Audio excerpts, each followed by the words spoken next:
हानिया की हत्या से पहले की आखिरी तस्वीर अब हम आपको दिखाने जा रहे हैं। तेहरान में हानिया ने खिंचाई थी एक ग्रुप फोटो।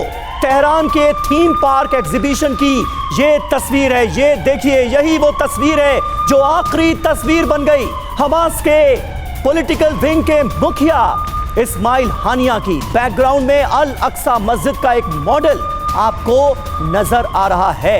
ये तस्वीर एक ग्रुप फोटो, ये इस्माइल हानिया की आखिरी तस्वीर बन चुकी है जो अब आपके सामने।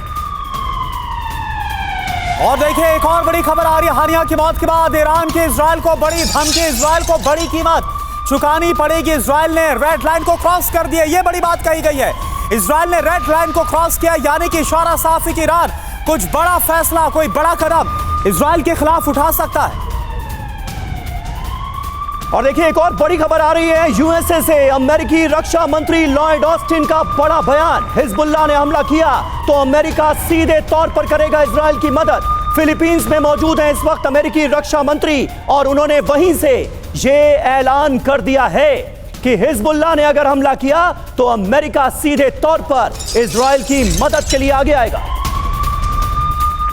और हमारे साथ तमाम खास मेहमान मौजूद हैं। चतुर्वेदी सर, अमेरिका का रोल आने वाले वक्त में आप क्या देखते हैं, क्योंकि इजराइल ने वो कर दिया है जिससे जंग की आग भड़कती हुई नजर आ रही है, पूरे के पूरे मिडिल ईस्ट को अपनी जद में ले सकती है, इसकी आशंका है। समीर, एक बहुत बड़ा हमला किया है इजराइल ने जी, लेकिन अगर अमेरिका कहता है कि वो अनभिज्ञ था इस ऑपरेशन से, तो मैं उस पर विश्वास नहीं करता, क्योंकि अमेरिका भी इसमें जरूर इसकी सपोर्ट था, परोक्ष रूप से इनडायरेक्ट जो भी समझ लीजिए, लेकिन अमेरिका का इन्वॉल्वमेंट इस ऑपरेशन में जरूर रहा। इंटेलिजेंस में रहा हो या सर्विलेंस में रहा हो या और पॉलिटिकल लीडरशिप को सबको संभालने में रहा हो, लेकिन है जरूर।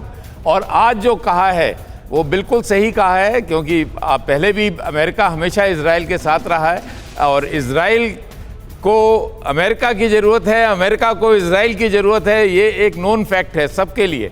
इजराइल को कभी भी अमेरिका नहीं छोड़ेगा।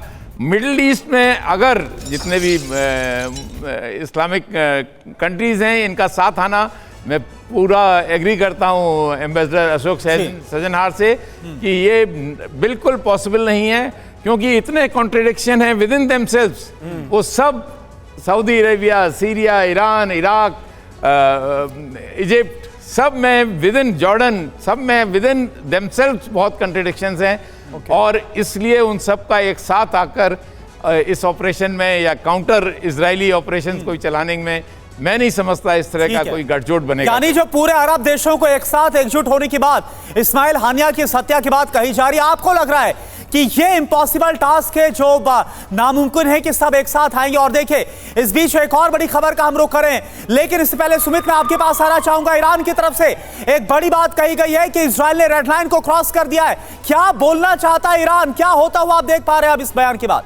देखिए, रेड लाइन इसलिए क्योंकि ना सिर्फ इजराइल ने खासतौर पे बेरूट के अंदर अटैक किया, बल्कि तेहरान में जाकर अटैक किया, और ये निश्चित तौर पर इजराइल के लिए एक बड़ी उपलब्धि है, लेकिन ईरान के लिए एक बड़ा, आप कह सकते हैं कि एक मुंह छुपाने वाली बात या फिर उनका बड़ा फेलियर है जिसको वो एक्सेप्ट नहीं कर पाया। IRGC का इलाका, यानी वो इलाका जो ईरान के पूरे इंटेलिजेंस सर्विलेंस के अंदर सबसे महत्वपूर्ण था, वहां पर इजराइल ने अगर ये अटैक किया, और वो भी ऐसे शख्स को जो उनका सबसे बड़े प्रॉक्सी का लीडर था, यानी इस्माइल हानिया, तो ऐसे तौर पर ईरान के लिए अपने लोगों को समझाना या फिर ये दिखाना कि देखिए हम कितने ज्यादा मजबूत थे। और ये ऐसे वक्त में हुआ है जब लगातार इजराइल गिरता जा रहा था, जब इजराइल पर लगातार दबाव बढ़ता जा रहा था, लगातार ये खबरें आ रही थी कि देखिए उनकी पॉलिटिकल लीडरशिप में ही बहुत ज्यादा मतभेद है। तो ऐसे वक्त में अगर इजराइल इतनी बड़ी स्ट्राइक्स करता है तो निश्चित तौर पर ये इजराइल की स्थिति को तो मजबूत करेगा, लेकिन ईरान को जरूर ईरान के ऊपर सवाल खड़े करेगा। और ईरान इसी वजह से अब पूरी कोशिश करेगा कि देखिए जवाब ऐसा दिया जाए ताकि एक बार फिर वो ये दिखा सके कि ईरान भी कमजोर नहीं हुआ। बिल्कुल, फिलहाल तो ईरान के इरादे यही नजर आ रहे हैं। इजराइल में आने वाले वक्त में क्या होने जा रहा है ये कोई नहीं जानता। दुनिया की सबसे बड़ी खबर पर